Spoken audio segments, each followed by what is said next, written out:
Provérbios 10, 22. A bênção do Senhor é que enriquece e não traz consigo dores. Levante a mão direita para o céu e diga: Espírito Santo, eu abro a minha mente, o meu coração e meu espírito para receber a sua palavra e ser transformado por ela, em nome de Jesus, amém. Eu fiz uma pergunta nesse quadro: o que você quer de Deus? O que você quer de Deus? Glória a Deus. E esse texto fala, nós vamos falar sobre Provérbios 10, 22, do meio para o final. Então, por enquanto, a pergunta é: o que você quer de Deus? Até onde você quer chegar com Deus? Algumas pessoas, existem níveis de até onde a pessoa quer ir com Deus. O primeiro nível que as pessoas querem, o primeiro nível que a pessoa quer é a salvação. E eu não acho nenhum problema você querer ser salvo. Eu acho que é a primeira coisa que realmente devemos querer. Mas tem gente que só quer a salvação. Olhe bem para mim, eu estava uma vez lá na Espanha, na igreja, pós-culto, conversando com uma mulher da igreja, e ela foi clara, ela olhou no meu olho e disse assim: pastor, se o inferno não existisse, eu desviava hoje mesmo. É demônio. Eu falei: meu Deus. Ela disse: eu só estou na igreja porque eu tenho medo de ir para o inferno. Ou seja, existem pessoas que o que ela quer de Deus é apenas a salvação. Ela só tem medo de ir para o inferno. Então, para ela, é o máximo que ela pode almejar de Deus. É muito importante? É. Isso tem um pouco a ver com a cultura da pregação da igreja brasileira. Eu estou agora lançando um seminário gratuito na internet, que se chama O Evangelho Sobrenatural. Amém? Amém. E a Bíblia diz, né, o Evangelho é poder de Deus, sim ou não? O texto bíblico diz, 1 Coríntios 2,4 diz que é demonstração do poder de Deus, e 4,20 diz que é poder de Deus. Então, eu falo sobre o Evangelho sobrenatural. E aí alguém recebe aí propaganda, anúncio meu falando dos seminários gratuitos que a gente faz? Ok. Então você vê lá, né, o que é o Evangelho sobrenatural. E aí eu falo de 3 pontos. Primeiro, curas e milagres. Depois eu falo sobre influência e favor de Deus. E em terceiro lugar, finanças sobrenaturais. E sempre tem gente embaixo, lá nos comentários, que querem criticar. E eles colocam o seguinte: pastor, o senhor tem que pregar é salvação. Eu não acho, né? Ok, pregar salvação. E eles falam: o evangelho é salvação, o senhor tem que pregar é salvação, por que não prega mais salvação? Eu entendo o que eles estão querendo dizer, mas presta atenção, eu não estou fazendo aquele seminário, o anúncio que eu faço é só para crente, eu não faço anúncio para não crente. E para que eu vou pregar salvação para quem já é salvo? O anúncio é para crente assistir o seminário. Então, para que eu vou pregar salvação? Para quem já é salvo. E se você veio de alguma igreja dessas, você vai pensar exatamente isso. Para que todos os dias eu preciso receber uma pregação da mesma coisa, que é ser salvo? Se você já é salvo, prega salvação. Se já é salvo, se foi salvo, quem é salvo aqui já 1 ano, 10 anos, 15 anos, 20 anos, para que você vai ouvir mais pregação sobre salvação? É bom lembrar, é bom adorar a Deus pela salvação. Todos os cultos praticamente a gente faz um apelo para as pessoas voltarem para Jesus, mas nós temos que conhecer todas as outras coisas que o Evangelho tem para oferecer. E agora eu vou dizer uma coisa para você sobre salvação. Se você quer salvação, você não precisa também nem da igreja. Igreja não salva. Quem salva quem é? Jesus. Então, talvez você esteja aqui: não, eu só quero ser salvo. Mas existe o segundo nível, onde a maioria que estão aqui hoje estão aqui por causa disso aqui, ó. Porque eles precisam de um milagre. Muitos estão atrás de Jesus por salvação apenas, outros estão procurando Jesus porque eles querem um milagre. Agora, é interessante essa história do milagre, porque esse cara aqui, ó, ele nem fé tem para milagre. Ele fala assim: eu vou para o céu, doente, enfermo, capengando, endemoniado, com a vida destruída, com a vida desgraçada, mas eu vou para o céu. Eu lembro uma vez, essa pregação eu ouvi, não estou inventando, eu ouvi. Moisés, o cara pregando assim: irmãos, eu chego no céu arrastando, mas eu chego. Para ele, o evangelho era só salvação. Agora, tem aqueles que estão por causa de um milagre. Tem gente aqui nessa noite que alguém disse para ela, né, olha, vai lá na família do reino, que Deus vai fazer um milagre na sua vida. E o que é milagre? Milagre, diga comigo, é uma intervenção divina nos assuntos da terra, ou seja, é uma intervenção divina num assunto específico. É algo quando Deus, ele intervém para quê? Para trazer cura, para trazer provisão, para trazer proteção, para reverter situações adversas. Olha só que interessante. Então, ele vem reverter situações adversas.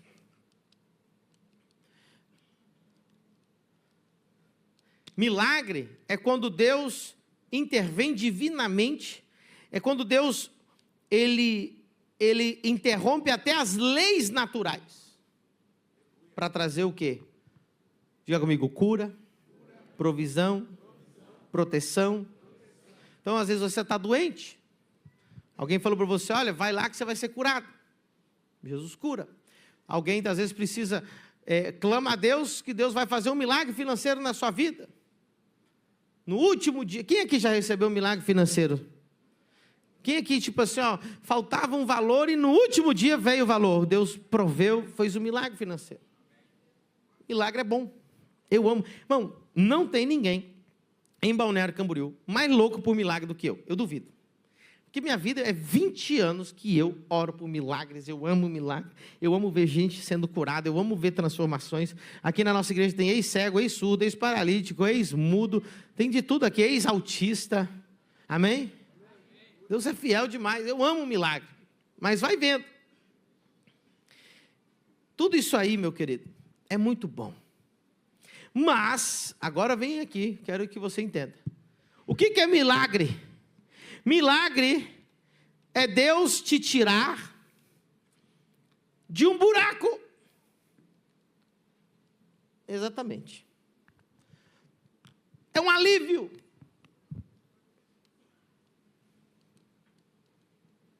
É um alívio. As pessoas estão em buracos no seu coração. Estão aprisionadas na sua alma. Eu não sei qual milagre que você recebeu, mas Jesus realmente, ele ama fazer milagres. Quem já recebeu milagre na alma aqui, que Deus te tirou da depressão, da angústia, tristeza, síndrome do pânico? Levante a mão. Olha o que Jesus faz, é lindo. Quem recebeu cura no corpo, recebeu um milagre no seu corpo, Jesus curou você. Quem recebeu milagre financeiro? Se você parar para pensar, todos esses milagres foram alívios. Tudo isso aí foi buracos de onde Deus te tirou, situações onde Deus interveio. Mas eu tenho uma notícia um pouco estranha para te dar.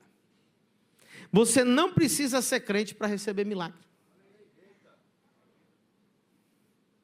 Você não precisa de igreja para ser salvo. E você não precisa ser crente para receber milagre. Jesus cura qualquer um. Nós estávamos lá na cruzada e teve pessoas que vieram 5 dias de viagem só para estar na cruzada.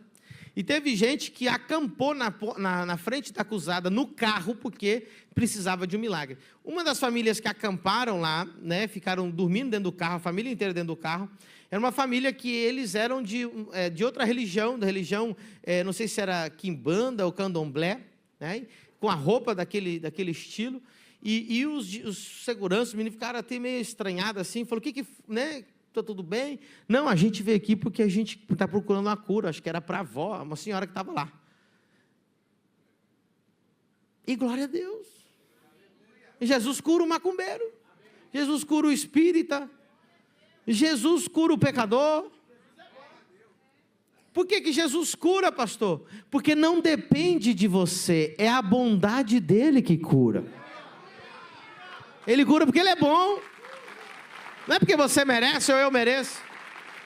Diga comigo, ele cura, faz milagre, porque ele é bom. Então preste atenção, viver de milagre não tem mérito. Tem gente que pensa que viver de milagre é extraordinário. Não, viver de milagre basta você procurar o Deus Todo-Poderoso e Ele nunca vai dizer não para você. Não é tremendo isso? Eu nunca vi alguém que clamou e que Jesus não respondeu. Se Deus não te deu é porque você não clamou, você não pediu, você não buscou, você não creu. Mas todo aquele que crê, seja macumbeiro, seja espírita, seja pecador, seja alguém que não... ela recebe cura igual. Eu já contei testemunho aqui para vocês. Gente bêbada entrando no culto sendo curada. Ah, mas estava bêbado. Preste atenção, irmãos. Deus cura porque Ele é bom. E Ele não sabe fazer outra coisa a não ser bom. Ele estende a mão, mesmo assim. Não é maravilhoso isso? Então você buscar Jesus apenas por milagre, não é tão nobre assim, não é tão glorioso assim, porque qualquer um pode receber milagre. Talvez você está aí dizendo assim, não, eu estou bem com Deus porque eu recebo milagre. Meu filho, você e o macumbeiro é a mesma coisa para Deus, só recebe milagre. Deus quer te levar para outro nível essa noite. Aleluia. Quem está preparado para o próximo nível? Então Deus não quer só te colocar na posição de receber. Pastor, qual que é o outro nível onde a gente pode estar? Aleluia. É no nível da bênção de Deus. Aleluia. Quem quer ir para o nível da bênção de Deus? Só 4 pessoas. Quem quer ir para a bênção de Deus? Pastor, o que é a bênção de Deus? A bênção de Deus é o favor de Deus. É o empoderamento de Deus para você prosperar. Meu Deus. Uau. Favor de Deus, o empoderamento de Deus para você prosperar. Ó, vou colocar essa frase aqui, ó. Contínuo bem-estar. Sabe o que é a bênção de Deus? É o shalom. O que significa shalom? 1, 2, 3. Mais uma vez. Paz. E a última para você gravar. Quem quer viver em uma bênção contínua, no shalom de Deus, empoderado por Deus, no favor de Deus? Esse é o nível que Deus quer levar você nessa noite. Aleluia.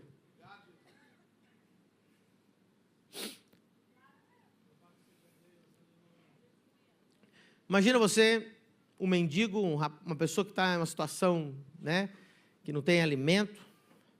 Ela vai no restaurante, ela vai pela porta de trás do restaurante, ela chega ali onde está aquele restaurante e procura alguém que está trabalhando ali, alguém que está limpando, está, né, fazendo algum tipo de trabalho, chega, moço, com licença, rapaz, será que não sobrou aí qualquer coisa que tenha sobrado aí, pode ser frio, cara, só para matar minha fome? Normalmente eles ganham, sim ou não? Qualquer um dá um prato de comida, sem perguntar quem é, sem perguntar o que fez, sem perguntar de onde veio, sem perguntar a índole, sem perguntar nada. Por quê? Porque pediu, quem pede? Recebe. Olha que coisa interessante. Ontem eu fui no outlet, ali em Porto Belo, eu fui no banheiro, tinha um rapaz limpando o banheiro. Aí eu peguei na minha carteira, abri, dei R$50 para ele. Falei, Deus te abençoe. Aí ele ficou travado, ele falou assim, Deus está te usando, varão. Aí eu fiquei olhando para ele assim, aí ele disse assim, eu precisava comprar fralda para o meu menino, e eu não tinha dinheiro, e você acabou de me dar o dinheiro da fralda. Isso foi ontem. Aí, mas presta atenção, eu não perguntei quem ele era, eu não perguntei a índole dele, eu não perguntei o histórico dele, eu simplesmente, dei, porque Deus é assim, Ele simplesmente dá, não interessa. Quem é que já deu algum dinheiro para alguém, ajudou alguém, sem perguntar de onde era, o que fazia, o que fez da vida? Então Deus não vai perguntar o teu histórico para te dar um milagre, Ele simplesmente vai te dar, porque Ele é bom. E esse rapaz, ele vai lá pedir uma comida no restaurante, e ele vai receber a marmitinha, ele vai receber o resto. Eu quero mostrar para você um texto, que muita gente já conhece. Abra lá em Mateus 15:27.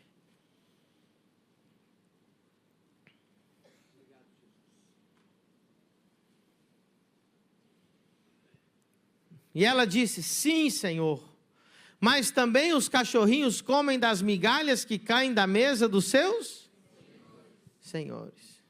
Preste atenção. Essa história de uma mulher que foi até Jesus, entrou no lugar que ele estava jantando, interrompeu a janta de Jesus e clamou a Jesus, disse, Senhor, a minha filha está endemoniada em casa, cura ela, liberta ela desse demônio. E Jesus, ela disse, pelo menos me dá as migalhas. E Jesus disse para ela, pode ir em paz, a tua filha está liberta desse demônio. Naquela mesma hora a menina ficou liberta, ficou curada, Mas, diga comigo, mas nunca mais ninguém ouviu falar dessa mulher. Nunca mais ninguém ouviu falar dessa mulher. Sabe por quê? Sabe o que ela queria de Jesus? Só o alívio. Ninguém nunca mais ouviu falar. Agora, aquele rapazinho, que eu estou contando uma história, uma história fictícia aqui, ele está lhe pedindo a comida. No restaurante ele vai receber. Agora, deixa eu te contar uma coisa. Agora, imagina Jesus é o dono do restaurante. E ele chega para aquele rapaz, eu e você. Diga comigo, esse rapaz sou eu. Ele chega para nós, o dono do restaurante, e diz para o moço, você não vai comer aí na calçada. Entra. Vem jantar comigo na minha mesa. Essa é a diferença entre milagre e a bênção. Quem recebe milagre, recebe apenas aquilo que cai da mesa. Quem tem a bênção, senta à mesa com o Todo-Poderoso.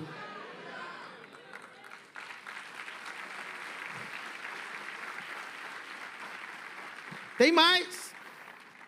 Depois da janta, ele ainda vai tirar um documento desse tamanho, vai colocar na mesa e vai dizer assim, eu vou te dar uma sociedade no meu restaurante. Você vai ser... Mas eu só queria uma marmitinha, eu só queria um milagre. Tem gente que chegou aqui nessa noite procurando um alívio para a sua alma, um alívio para a sua família, um alívio para o seu filho, um alívio para o seu estômago, um alívio por uma doença que disseram para você, mas eu venho te dizer em nome de Jesus, que Ele está te convidando não só a comer a marmita, a sentar à mesa, a ser filho, a ser herdeiro, a assinar o contrato, fazer uma aliança com Ele e comerás o melhor dessa terra. Ele quer te dar a bênção. Aleluia. Lá nos Estados Unidos, Tem uma raça de cavalo muito conhecida, os Mustang, né? Que eram cavalos selvagens, das pradeiras lá da América do Norte. Até hoje ainda tem em alguns lugares. E você vê algumas histórias, até hoje fazem isso. Eles têm um cowboy, né? Um fazendeiro, que corre atrás daqueles cavalos selvagens e laça aquele cavalo.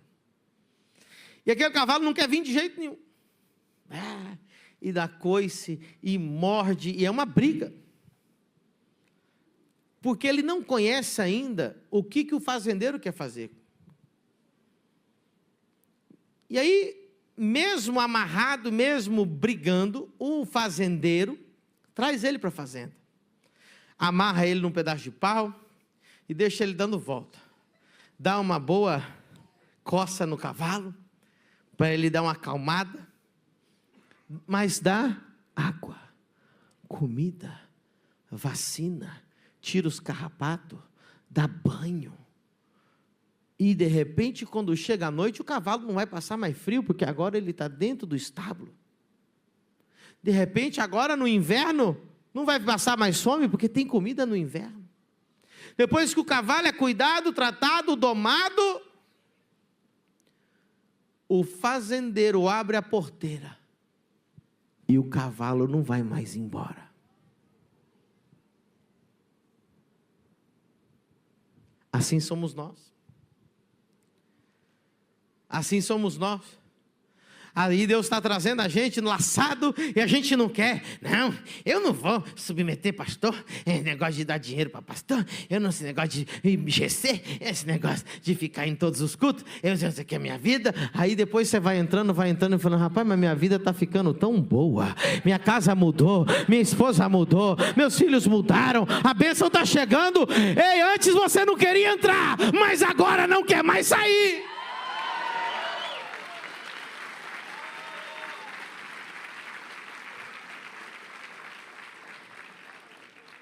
É ou não é? Deixa Deus te domar.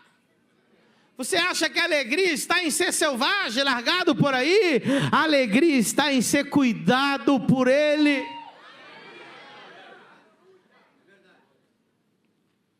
Aleluia. Tem uns que estão ainda no processo de ser domado. E dá a volta e apanha, dá a volta e apanha. Sabe o que você tem que fazer? Se renda de uma vez, você vai parar de apanhar. Aí, falou na hora certa, aplauda o seu.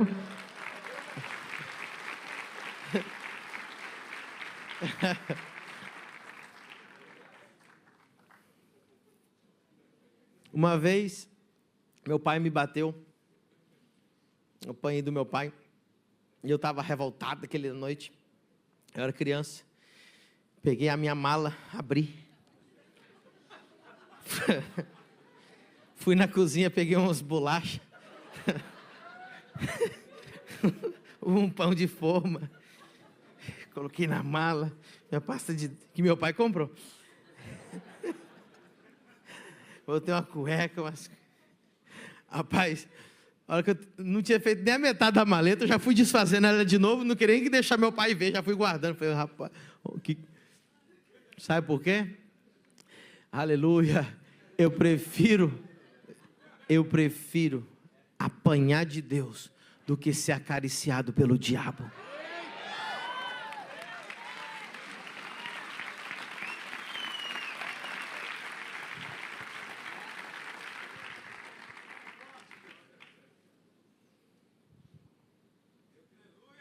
Quem prefere apanhar de Deus do que ser acariciado pelo diabo?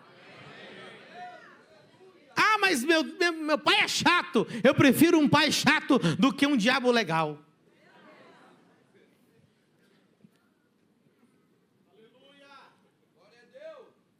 Traz aqui para a gente apagar aqui uma parte aqui que agora, irmão, agora que a pregação vai começar. Quem está preparado? Vai ser forte. Vai, filho. Apaga esse mistério aí. Acelera. E deixa só esse pedaço aqui. Isso. Vou pregar. Isso. Deixa assim. Olha que coisa linda. Vocês estão preparados? Aleluia. Diga assim: tudo começa com milagres. A ordem começa com milagres. Eu quero que você veja Gênesis 1, verso 2. Coloca aí para você ver. Gênesis 1, verso 2. Tudo vai precisar de milagre. O começo, diga comigo, o começo precisa de muitos milagres. E a terra era sem forma e vazia, e havia trevas sobre a face do abismo. E o Espírito de Deus se movia sobre a face das águas. O verso 3. E disse Deus: haja luz, e houve. Então, olha só. A terra era sem forma e vazia, havia trevas sobre a terra. Isso é interessante, porque é assim como a gente chega para Deus. Quando você chega na igreja, quando você conhece a Jesus, a sua vida é igual à terra, sem forma e vazia. Sua vida é sem propósito, você é vazio no teu coração, não tem alegria, não tem paz, não tem shalom. O casamento, tudo errado. Com os filhos, tudo errado. A saúde, tudo errado. O sono, tudo errado. Financeiramente, tudo errado. Deus olha para você e fala assim: meu Deus, só um milagre.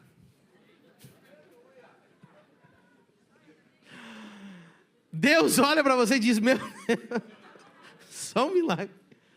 E aí Deus começa a operar milagres. Gênesis 1 é um capítulo de milagres. Haja luz, haja expansão, haja luminares, haja. Deus vai criando milagrosamente, através de declarações, coisas do nada. Então, o primeiro passo na nossa vida, quando a gente conhece a Deus, é viver milagre atrás de milagre. A Dani aqui, cadê a Dani? Quantos milagres você recebeu? Você contou, filha? Foi mais de 20 curas. Deus olhou e falou: sem forma e vazia.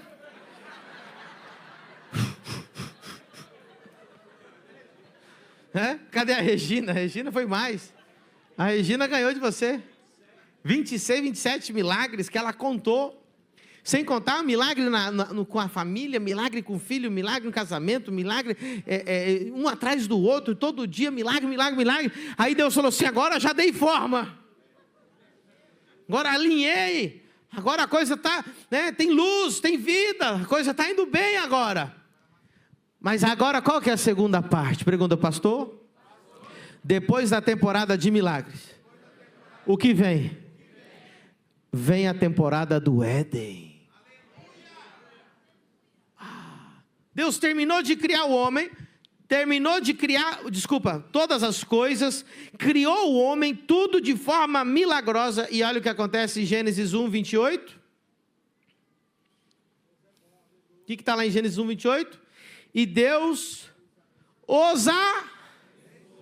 Então, depois de Deus fazer milagre, presta atenção, milagre não é bênção.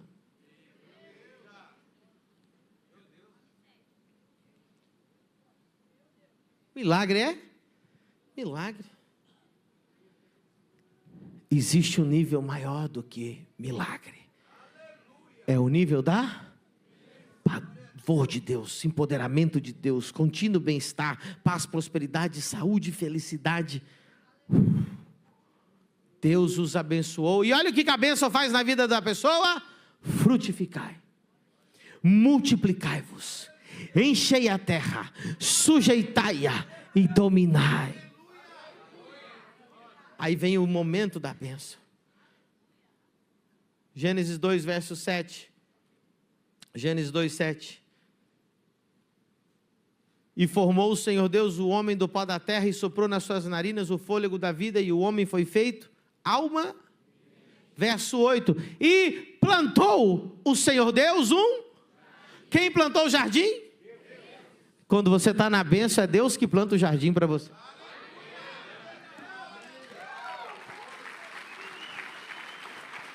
Agora, muita atenção, porque o jardim, ele tinha limites. Diga comigo, limites. O jardim tem limites. Dentro do jardim de Deus, diga comigo, no jardim de Deus, não é a casa da mãe Joana.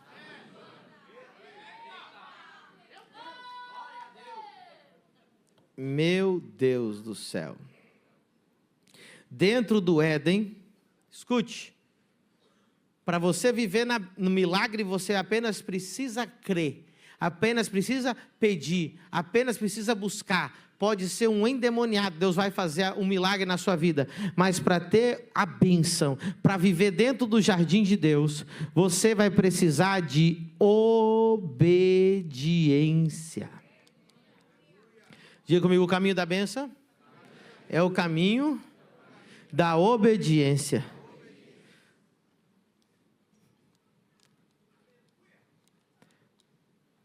Eita, essa aqui é difícil para algumas pessoas. Submissão.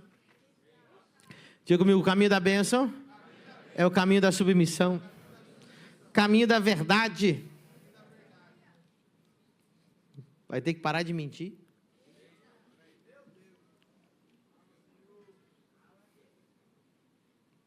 Meu Deus, você está entendendo? Diga comigo, princípios. Quer viver dentro do jardim? Vai precisar de princípios. Eu sempre evangelizei muitos mendigos. Quando eu me converti, principalmente nos primeiros anos de convertido, mais. Eu ia na rua, eu tirava minha roupa, meu tênis, eu dava para eles e falava, Deus te ama. Né? Sempre gostei, já fiz missões urbanas 2 anos consecutivos em Los Angeles, onde a gente ia no pior concentração de mendigos dos Estados Unidos. Só um bairro lá tem 36 mil pessoas com situação de rua.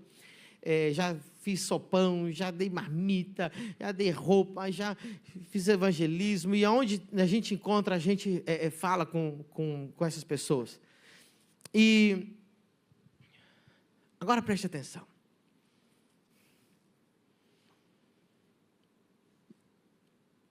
A maioria não quer sair de lá. Experiência própria.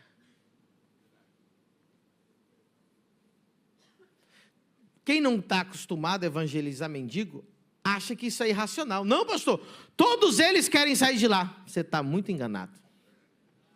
A maioria não quer sair de lá. Eu devo ter evangelizado aí no mínimo uns 200 mendigos que eu convidei para sair da rua. Se 1 ou 2 saíram, já foi muito. Porque você pensa assim, não, pastor, é irracional isso, todo mundo quer sair. Não quer.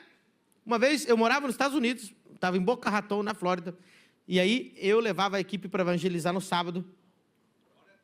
E aí nós chegamos numa padaria e tinha um mendigo brasileiro lá. O cara foi para os Estados Unidos para mendigar. E aí a gente encontrou ele lá na frente da padaria. Quando a gente chegou, ele já foi pedindo dinheiro.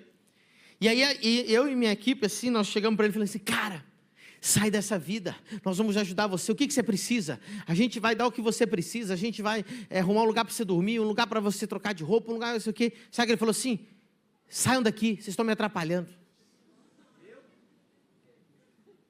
Ele mandou nós embora. Lá na Espanha aconteceu a mesma coisa, o cara veio me pedir 50 centavos de euro.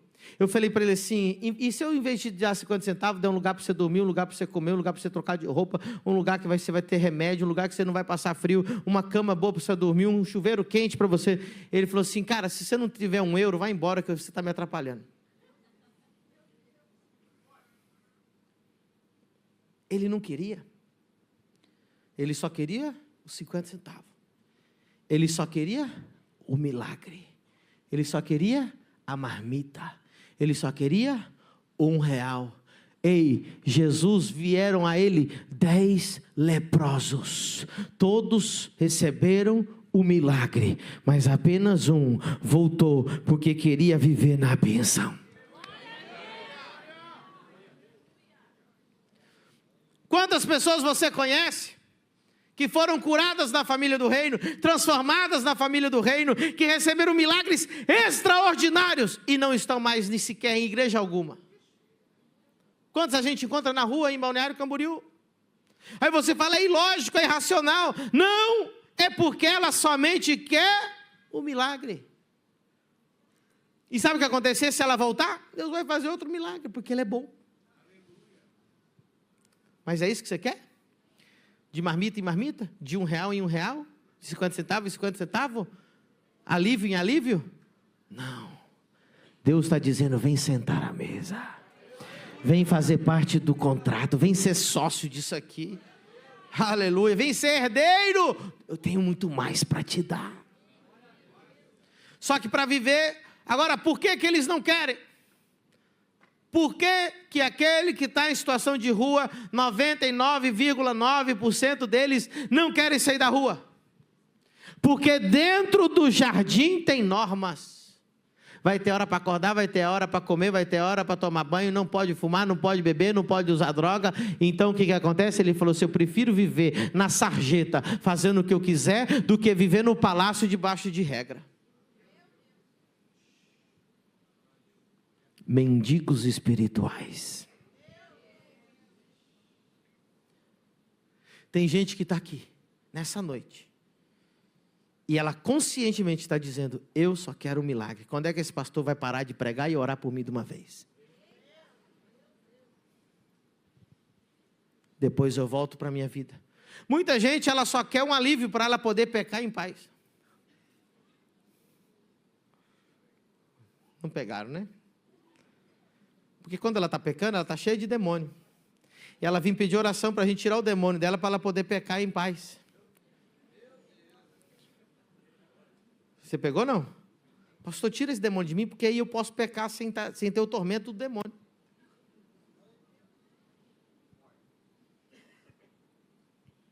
Você acha que eu estou de brincadeira? Eu já vi gente pedindo oração para amante, irmão. As pessoas vêm aqui no altar, aqui, ó, pedindo oração, pessoas amaziadas, que não quer casar, não quer resolver, pedindo a bênção. Deus vai abençoar essa fornicação. Tem gente que está pronto para dar um golpe, vem orar, pastor, ora aí para o meu negócio dar certo.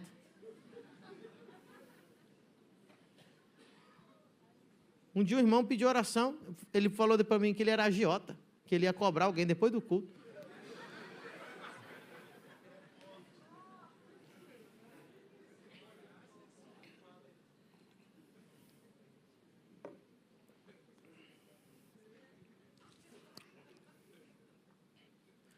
O Éden é Deus que planta para você. É o favor, é o shalom, é o contínuo bem-estar. Aleluia. Sabe qual a diferença de viver de milagre e viver na bênção? Que quando você está recebendo milagre, você é aquele que recebe, mas quando você está na bênção, você é o repartidor de milagres.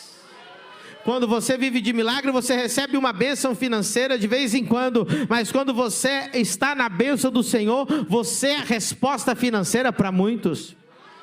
Quando você recebe o milagre, Deus abre uma porta de emprego para você, mas quando você está na bênção, você gera emprego para muita gente. Quando você está recebendo milagre, você recebe uma cura, mas quando você está na bênção e você é filho que senta à mesa, é as tuas mãos que operam milagres. Quando você precisa de milagre, alguém profetiza na tua vida, mas quando você está na bênção, você é o profeta que profetiza na vida de muita gente.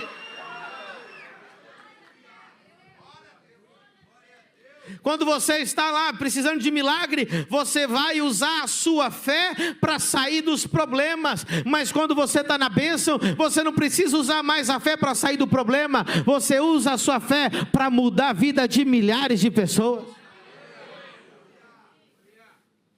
Eu já não oro mais para ver se Deus me ajuda a pagar o meu aluguel. Eu oro para Deus me dar recurso para pagar o aluguel de algumas pessoas.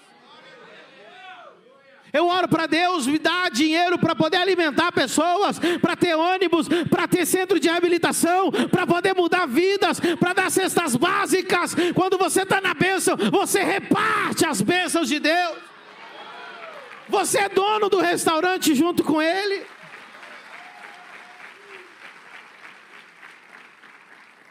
Aleluia.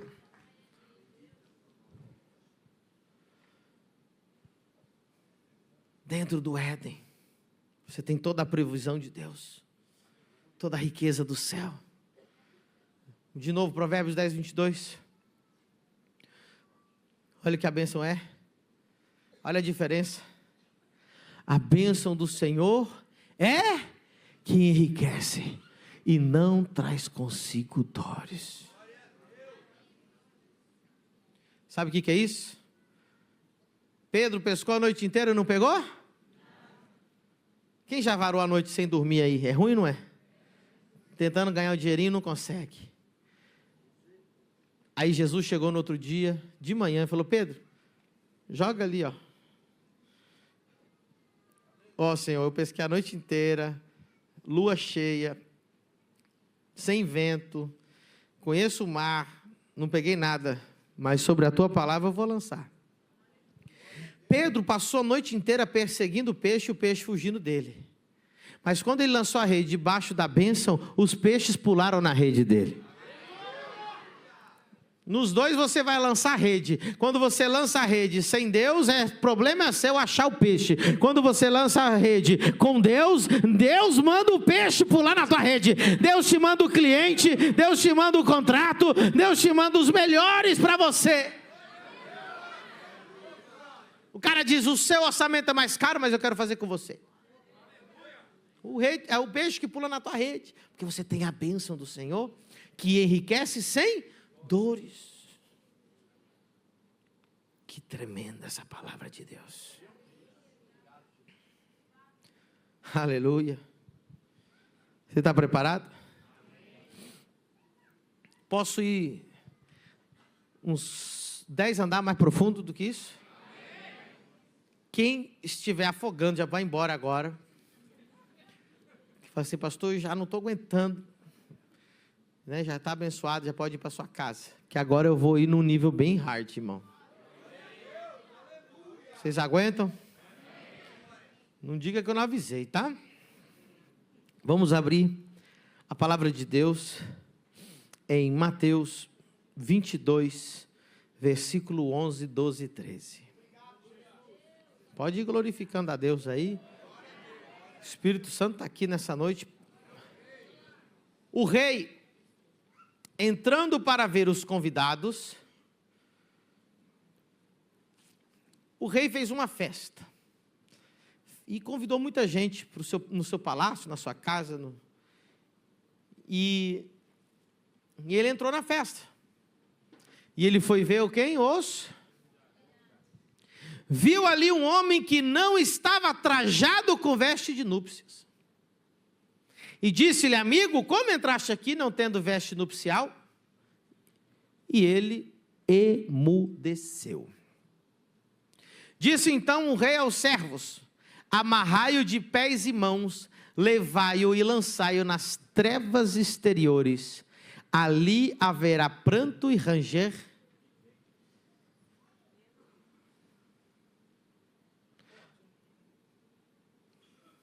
Primeira coisa que eu preciso te dizer sobre isso é que as trevas exteriores não é o inferno. Não faz sentido. Primeiro, trevas, porque se o inferno tem fogo, fogo é luz, então não pode ser trevas. Externo também não tem sentido que seja o inferno, porque não existe parte interna e externa, e se você mandar para o externo do inferno, você está indo para fora do inferno, não está no inferno. Entendeu? Então não é inferno. Tem crente que diz que isso é inferno, não faz sentido nenhum, nenhuma das duas palavras tem a ver com inferno. Pergunte para mim, apóstolo, o que é trevas exteriores? Muito bem, agora você vai entender o que é trevas exteriores. Essa palavra era muito comum naquele tempo. Hoje ninguém entende, porque a gente nunca usa essa palavra no português diário, mas no tempo de Jesus era uma palavra comum, todo mundo sabia o que era. Esse quadrado aqui, ó, é a cidade, ok? Essa cidade está cheia de luz. A cidade de Jerusalém, por todos os lados, tem portas. Quando você vai lá em Jerusalém, nós vamos juntos em nome de Jesus. Quem sabe 2025, 2026, a gente faz uma caravana para lá, amém? Lá você pode ver que muitas vezes o guia diz assim: olha, a gente vai se encontrar na porta de Jafa, a gente vai se encontrar no portão leste, onde o portão de onde vai entrar o Messias, que está fechado. Sempre tem a conversa das portas, os portões. E o que acontece? O que acontecia naquela época de Jesus? As portas à noite eram Anoiteceu, ninguém entra e ninguém sai, por proteção. Até dar uma curiosidade bíblica aqui para vocês. Do lado dessas portas havia umas brechas feitas de propósito, que eram chamadas de agulhas, onde de dentro dava para ver do lado de fora, não podia passar nada grande ali, porque era bem pequeno. Por isso que Jesus disse, é mais difícil um camelo entrar por uma...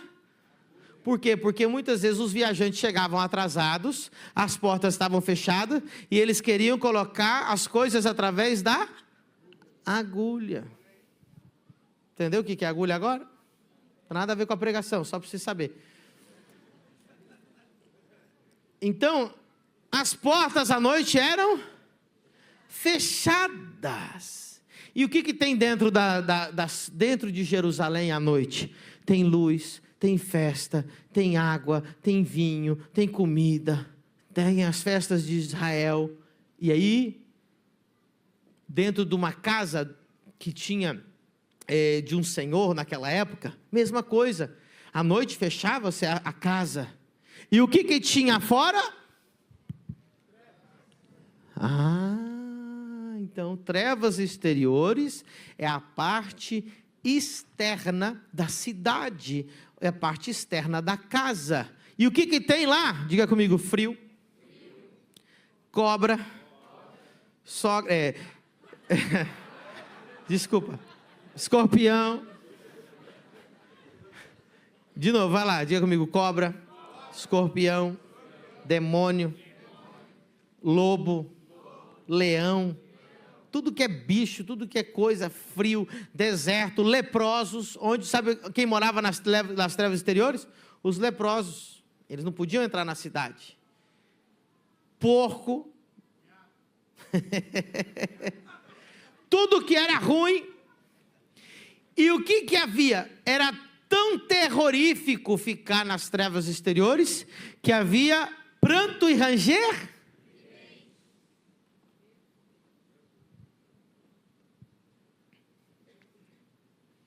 Agora, muita atenção.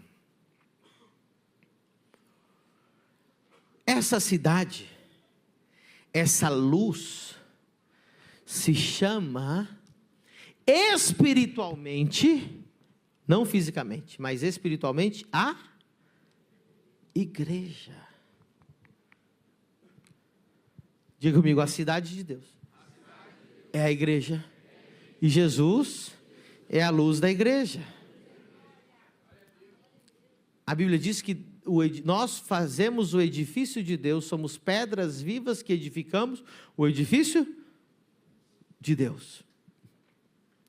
E o que está dentro da cidade, no meio dela? O templo. É o Espírito. E o que está dentro, lá do templo? Diz a Bíblia que sai de lá, do templo de Deus, águas que jorram do trono, do seu interior. Então, do meio da igreja flui o Espírito Santo, rios de água viva, amém? Enquanto você está dentro da cidade de Deus espiritualmente, você tem os rios de água viva, você tem luz, você tem revelação, você tem alimento, você tem provisão, você tem proteção, você tem bem-estar, você tem o vinho da alegria. Então esse rei diz que chegou e viu que um homem estava com as vestes que não eram de núpcias, não eram as festas da boda. E disse que ele foi lançado às trevas exteriores. Olha que coisa forte. Se você quiser viver dentro do jardim de Deus, que não é a casa da mãe Joana, você vai ter que viver debaixo do protocolo. Você já viu aquelas imagens do rei, rainha da Inglaterra, jantando com muita gente? Quem já viu? Quando tem lá 200 pessoas numa mesa bem grandona. Você já viu? Tem protocolo ou não tem? Quem que senta primeiro? A rainha. Vocês não sabem nada de protocolo. Quem que senta primeiro? Quem pega primeiro o guardanapo e coloca aqui, sem sacudi-lo. Esse é o protocolo. Aí tem o primeiro garfo, o segundo garfo, a primeira faca, a segunda faca, tem o primeiro colher, a segunda colher, todo tem um protocolo. As vestes de todos eles têm um protocolo. Pergunto para você, se alguém romper o protocolo daquela mesa, sabe o que vai acontecer? Vai ser? Porque rompeu o protocolo. Deixa eu dizer uma coisa para você. Se você quiser viver dentro do jardim de Deus, você vai ter que usar as vestes. Sabe como que chama essas vestes? Santidade. E você vai ter que ter um comportamento. Qual é esse comportamento?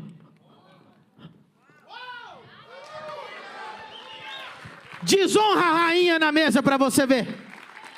Desonra o rei para você ver. Desonra qualquer um daqueles que estão trabalhando ao redor daquela mesa para você ver se você vai continuar lá. Então diga comigo, no jardim de Deus tem protocolo, vestes de santidade, comportamento de honra. E qualquer um dessas duas coisas que você quebrar, você será lançado nas trevas. Agora eu vou dizer uma coisa para você, não se assuste. Não confunda o desviado com aquele que Deus mesmo tirou ele.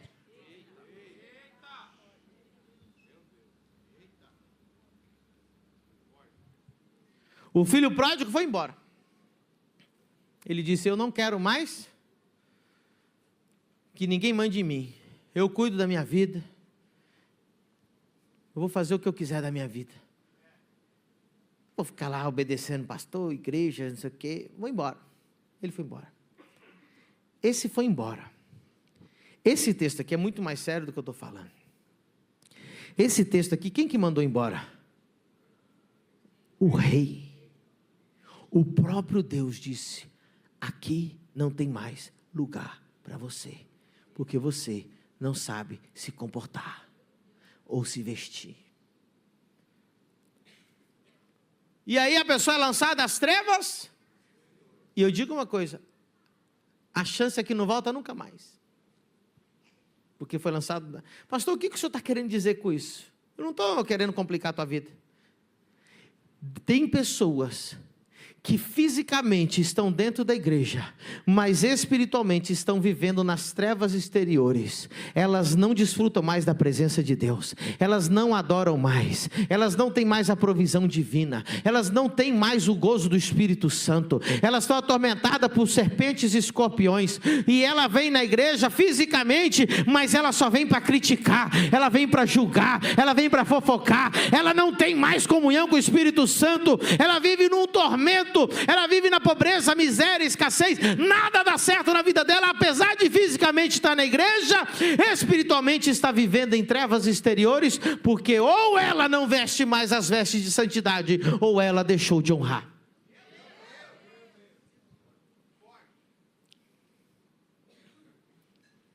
Quantas pessoas já tiveram sentadas à mesa? Quantas pessoas, pastor Tiago, já estiveram na roda dos príncipes do povo de Deus, já pregou, já cantou, já tocou, já orou para o enfermo, falava em línguas, jejuava, tinha revelação, profetizava, mas há muito tempo não tem mais nada disso. Há muito tempo não crê em mais nada, não confia em ninguém, critica, não tem mais o gozo do Espírito Santo, não sabe mais o que é derramar uma lágrima na presença de Deus, não sabe mais o que é estar dirigindo o seu carro e falar em língua por meia hora, chorando, ouvindo louvor. Não sabe mais o que é abrir a palavra de Deus e Deus falar com ela através da leitura da palavra. Ela fisicamente está na igreja, mas espiritualmente não está mais dentro das portas, não está mais dentro do Éden. Ei, deixa eu dizer uma coisa para você, Adão e Eva estavam dentro do jardim, e eles romperam o protocolo e foram expulsos. Adão e Eva não perderam a salvação, mas perderam o jardim do Éden. Deixa eu dizer uma coisa para você, você pode não ter perdido a tua salvação, mas quem sabe você perdeu o Éden. Quem sabe você perdeu a bênção. Quem sabe já você não sabe mais o que é a bênção de Deus na sua vida. Tudo que você tem na sua vida é sofrido, é encardido, é sujo, é endividado. Deus, você olha para a tua vida e diz assim, Deus eu não tenho mais nada de Deus. Meu Deus, o que eu estou fazendo? Eu estou sobrevivendo. Está nas trevas exteriores.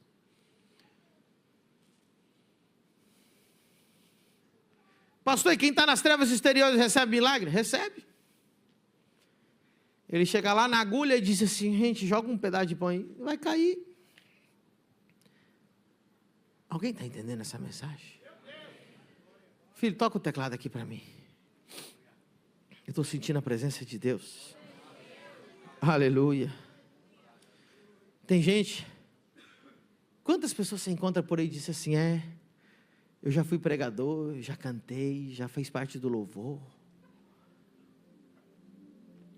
Já orei por pessoas, elas foram curadas. Já fui profeta. Já fui de jejum e oração. Já fui fiel, não sou mais.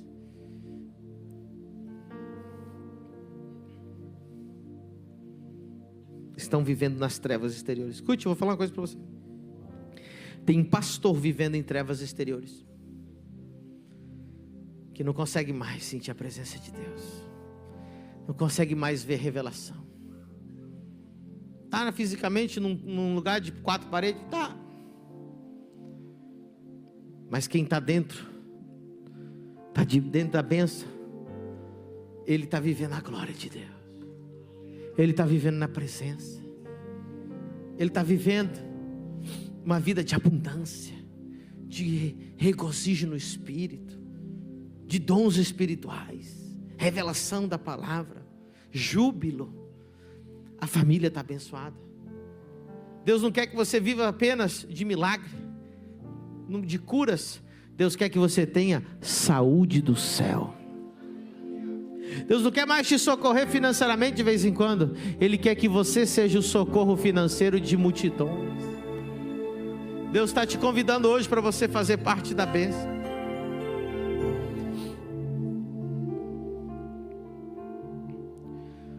Tudo começa com milagre, mas depois vem o passo de entrar na bênção. Israel estava no Egito, oprimido por Faraó. Isso representa o quê? O diabo, o mundo, a opressão, a escravidão do pecado, do mundo, do diabo, das coisas desse mundo. E Deus, para tirar o povo de lá, teve que fazer muitos milagres, sim ou não? Foram as pragas, o mar vermelho, coluna de fogo, nuvem de dia, tantos milagres para tirar o povo do Egito. Primeiro passo, igual na criação, milagres. Mas depois, Deus inseriu eles aonde? Na bênção, no jardim, na Canaã, na cidade cercada, cheia de provisão. Mas ali não é para qualquer um. Sabe o que a Bíblia diz? Que ninguém entrou. Morreram tudo no deserto. Só entrou 2. Nem a Moisés entrou. Só entrou 2. Josué, o resto morreu tudo. Mais de 1 milhão de pessoas no deserto. Quer saber por que eles não entraram? Quem quer saber por quê? Quem quer saber por quê? Porque falaram mal do pastor.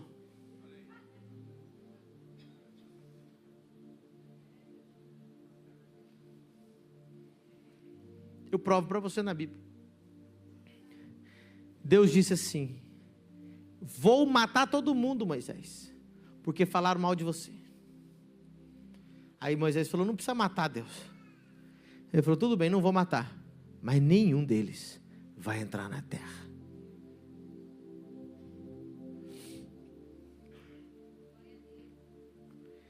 A Bíblia diz que assim como você trata o homem de Deus, você tratou Deus. Quem jogou pedra no profeta, jogou pedra em Deus. Davi disse: eu não tocarei o ungido do Senhor.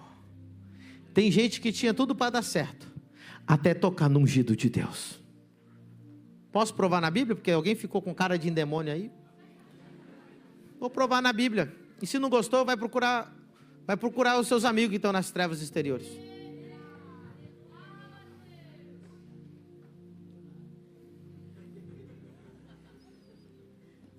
Vou provar, porque senão você ficar um pouco menos endemoniado. Números capítulo 13. Não souberam honrar o protocolo do líder que Deus tinha colocado lá. Lá em Números 13, 31, porém os homens que com ele subiram disseram: não poderemos subir contra aquele povo, porque é mais forte do que nós. E infamaram a terra que tinham espiado, versículo 32. Deixa eu explicar em que momento eles estão aqui. Olhe para mim. Do Egito a pé, devagar, demorar entre 10 e 15 dias a pé. Só. Aí é onde eles estão. Saíram do Egito. Vamos pôr que carregando doente, ou seja, gente, né? Vamos pôr que eles demoraram 20 dias. É poucos quilômetros. Não é? Você já foi lá no Egito, você sabe, Israel e o Egito é do lado, colado. Saíram do Egito com todos aqueles milagres. Vamos pôr que 20 dias depois eles já estavam de frente para Canaã. Põe 1 mês, 2 meses, não interessa. Aí eles entraram na terra, pegaram o fruto. Esse é o momento, esse texto é desse momento. Olha o 14, que é o 33, aí já pula para o 14. Verso 1. Então, toda a congregação levantou sua voz e o povo chorou naquela noite. E todos os filhos de Israel murmuraram murmuraram contra o pastor. Quem dera tivéssemos morrido na terra do Egito, ou quem dera tivéssemos morrido nesse deserto. E porque o Senhor nos traz a esta terra para cairmos à espada e para que nossas mulheres e nossas crianças sejam por presa, não nos seria melhor voltarmos ao Egito? E diziam uns aos outros: constituamos um líder e voltemos ao Egito. Causaram uma rebelião, falou assim: vamos destituir Moisés, vamos levantar outro líder, porque esse aí não está fazendo a nossa vontade.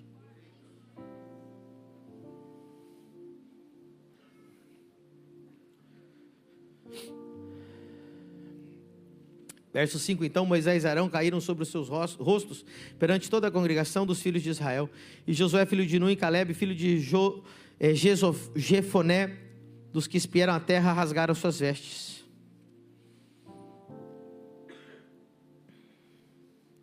Verso 9. Tão somente, não sejais rebeldes contra o Senhor, e não temais o povo dessa terra, porquanto eles são eles nosso pão. Retirou-se deles o seu amparo, e o Senhor é conosco. Não temais. Eles ainda tentaram resolver a situação. Olha o verso 10. Mas toda a congregação disse que os apedrejassem. Ou seja, a congregação disse: vamos apedrejar Moisés e Arão. Porém a glória do Senhor apareceu na tenda da congregação, todos os filhos de Israel, e disse o Senhor a Moisés: até quando me provocará este povo? E até quando não crerá em mim, apesar de todos os sinais que fiz no meio dele? Com pestilência o ferirei e o rejeitarei, e te farei a ti povo maior e mais forte do que este.